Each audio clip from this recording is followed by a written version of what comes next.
Bana, kumekuwa na taharuki kubwa kwenye mitandao ya kijamii kufuatia taarifa zilizotolewa na jarida kubwa barani Afrika, The African Report, kuhusu balozi wa zamani nchini Cuba, Mheshimiwa Humphrey Polepole. Tarehe 10 Oktoba, The African Report ilichapisha taarifa yenye kichwa cha habari kinachosema Abducted Tanzania former ambassador Humphrey Polepole is dead.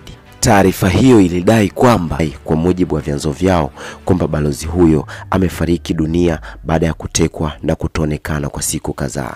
Taarifa hiyo ilienea kwa kasi na baadhi ya waandishi wa habari katika mitandao mbalimbali walirudia wakinukuu moja kwa moja chanzo hicho ambacho ni The African Report, na ndani ya muda mfupi mitandao ya kijamii ilizizima kwa mjadala, maswali na hisia tofauti kuhusiana na madai hayo mazito. Hata hivyo, baada ya kufuatilia kwa kina taarifa hizi kutoka vyanzo mbalimbali vya kuaminika, haukupatikana udhibitisho wote rasmi wa taarifa ya kifo cha Mheshimiwa Humphrey Polepole.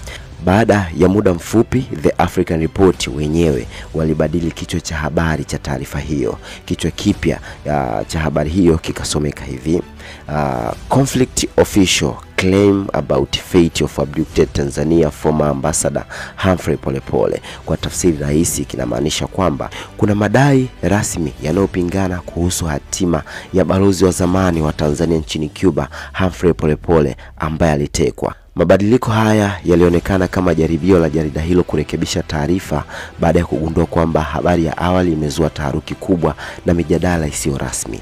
Na kwa sasa hakuna taarifa yoyote rasmi kutoka serikali ya Tanzania au taasisi yote ya kimataifa inayothibitisha madai ya kwamba Mheshimiwa Polepole amefariki dunia. Kwa hivyo hadi sasa taarifa pekee iliyo wazi ni kwamba kuna taarifa zinazopingana kuhusu hatima yake, na jambo hili bado liko katika hatua ya uchunguzi. Tutaendelea kufuatilia kwa ukaribu maendeleo mapya ya taarifa hii na tutakuletea kila kinachojiri mara tu tutakapothibitisha ukweli wake. Hii ni Bongo Post, endelea kufuatilia na usisahau kusubscribe kwa taarifa zaidi.